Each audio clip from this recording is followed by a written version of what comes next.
Bonjour à tous. Donc, tout d'abord un petit mot d'excuse. Ça fait 3 semaines que j'ai fait une vidéo explicative sur les flammes jumelles, ma 3e vidéo, qui dure 39 minutes et qui est très précise et complète. Et je n'ai pas pu la télécharger pour des raisons techniques. D'autant plus que je voulais faire une vidéo explicative et puis suivie d'une petite vidéo sur une thématique.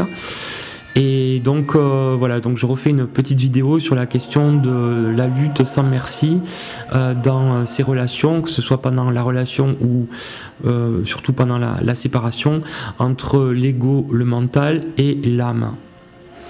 Donc commencer par dire que dans ces relations particulières, hors normes, on n'a pas le choix que de vraiment être attentif à ce qui travaille en nous, à ce qui parle en nous, du côté soit de l'ego et de l'orgueil, on va dire, ou du faux self, du mental donc, et de l'esprit, de notre intelligence, etc., et parfois de notre bêtise, on va dire, et puis quand vraiment c'est l'âme qui parle.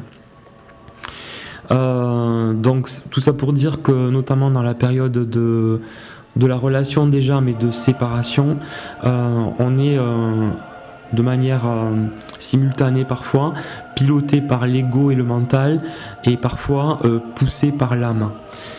Bien entendu, le but est vraiment de laisser affleurer l'âme dans toutes les situations qu'on rencontre, qui sont parfois et souvent des relations qui peuvent être des moments qui peuvent être très douloureux, notamment dans la période de la nuit noire de l'âme. Alors, préciser que chaque fois que l'ego sera aux commandes, pilote, ça produira un repoussoir sur l'autre, car précisément cela viendra activer ses blessures.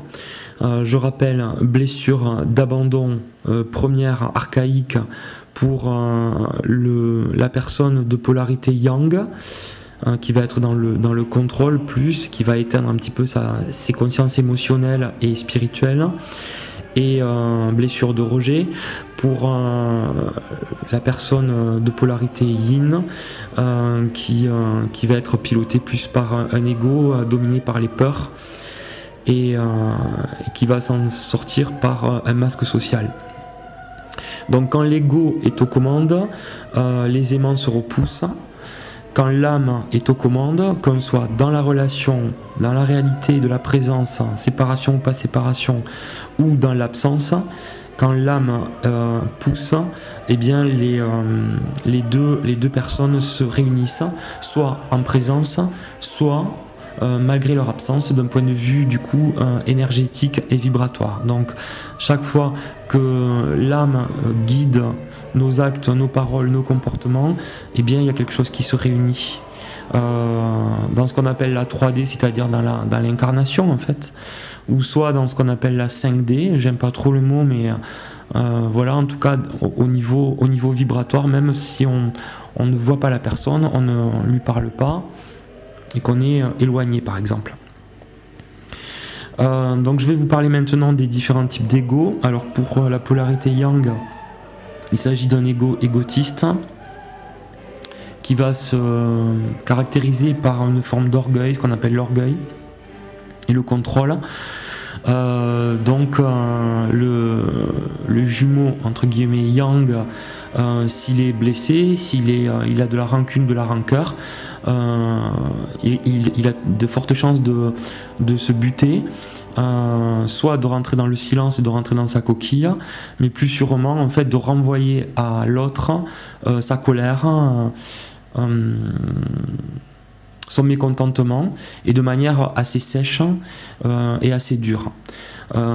Pour le jumeau de polarité yin, ça va se manifester par l'impression qu'il donne de ne pas être concerné par ce qui arrive, c'est-à-dire de le mettre en veilleuse, c'est-à-dire qu'il peut avoir des blessures ou des souffrances, mais il aura tendance à les garder vraiment à l'intérieur de lui, et à activer ses blessures de rejet, et donc d'être dans la peur de faire une démarche. Donc il va s'isoler un peu comme dans une coquille. Alors comment reconnaître l'influence de l'ego et celle de l'âme? Alors je vais vous donner trois exemples. Quand se pose la question, notamment au moment de la séparation, surtout, est-ce que je dois ou pas appeler l'autre, reprendre contact ? Alors, si c'est de l'ordre du besoin, si c'est de l'ordre de la nécessité et que ça nous met en fébrilité, il vaut mieux ne pas le faire et attendre, en tout cas pour celui qui est yang, attendre que l'autre fasse la démarche, parce qu'en général c'est plutôt le jumeau yin qui va reprendre contact. Pas tout de suite, parfois bien après, mais qui va reprendre contact pour savoir comment son jumeau va. Donc si c'est l'âme qui pousse et le cœur qui parle, à ce moment-là, vous pouvez appeler votre autre sans lui demander quoi que ce soit, simplement en vous manifestant et en vous demandant simplement comment va l'autre. Tout simplement, comment il va, et en passant par la voix, je le redis, je l'ai dit déjà dans des vidéos précédentes, en passant par la voix, et éviter les mails ou les SMS ou les réseaux sociaux, passez par la voix, et si l'autre ne répond pas, vous laissez un message vocal. Voilà, en demandant simplement comment va l'autre. Autre exemple, quand il y a des retrouvailles, que les deux se remettent ensemble ou pas, et qu'il est question de parler de ce qui n'a pas fonctionné dans la relation avant, ou de ce qui a blessé, il faut être attentif à ne pas le faire pour se venger et ne pas le faire pour faire culpabiliser l'autre. Donc ça serait l'ego et le mental qui seraient aux commandes, mais plutôt, si vous le faites, de le faire avec délicatesse et authenticité, sans accuser l'autre jamais. Et ça c'est valable pour les deux, pour le yin et pour le yang. Ensuite, par rapport à la question des peurs, les deux personnes sont agitées par des peurs, mais ce sont des peurs qui sont différentes, puisqu'il y a à la base peur du rejet pour le yin, peur de l'abandon pour le yang. Donc en fait, face à la question des peurs, c'est de travailler et traverser ce que ça nous fait. Là, ça serait l'âme qui parle, c'est-à-dire de vraiment être confiant en la relation, quand bien même elle ne se réaliserait pas sur le plan terrestre, c'est-à-dire dans le plan incarné, dans une relation classique, on va dire. C'est d'avoir confiance et de se dire que le lien d'âme ne se défait jamais. Par contre, quand les peurs sont aux commandes, et bien là c'est de la fébrilité qui s'exprime, de l'inquiétude, de l'anxiété, de l'angoisse, et là c'est pas bon du tout, ni pour l'un ni pour l'autre, et ni pour la relation surtout. Donc là c'est le clash assuré, le fracassage assuré, et surtout les malentendus. Donc les effets de l'ego et du mental sur le corps et sur l'esprit. Alors l'ego et le mental, ils se caractérisent par du coup des impressions d'excitation, de tension, de peur, parfois de terreur, mais aussi de jouissance. Quand on veut se venger, par exemple, du mal que l'autre nous a fait, il se caractérise aussi par un besoin de posséder l'autre, des angoisses et parfois des cris qui sont des cris intérieurs ou des cris exprimés. Par contre, quand l'âme pousse, eh bien ça se manifeste par de la sérénité, dans tous les actes et toutes les paroles ou les silences qu'on pose, par de la joie.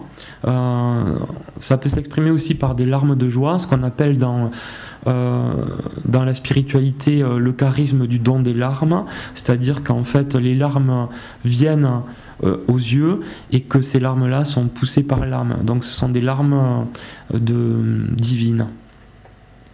Il n'y a pas de peur quand l'âme pousse, il y a de la confiance, du plaisir, une forme de détachement, c'est-à-dire qu'il n'y a plus rien qui nous entrave, qui nous aliène, qui nous fait peur, qui nous fait mal, et par le sourire qui revient sur le visage.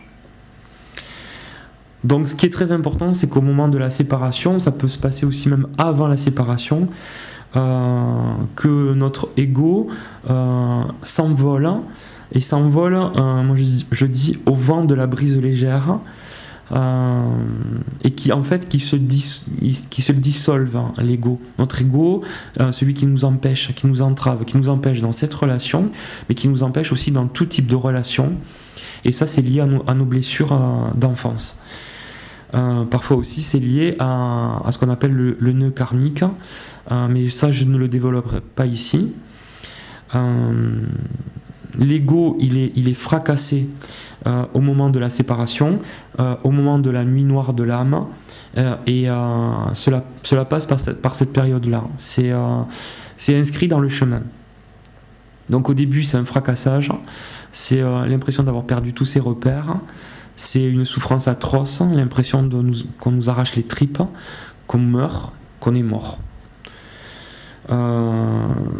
Donc après, une fois que cette phase-là est passée, l'ego, peu à peu, il se vide, il se dissout, il en reste encore quelques traces, mais là on est dans la phase de guérison, voire pour certains dans des parcours vraiment d'éveil, eh bien on est dans une phase d'éveil, donc ça fait plus souffrir.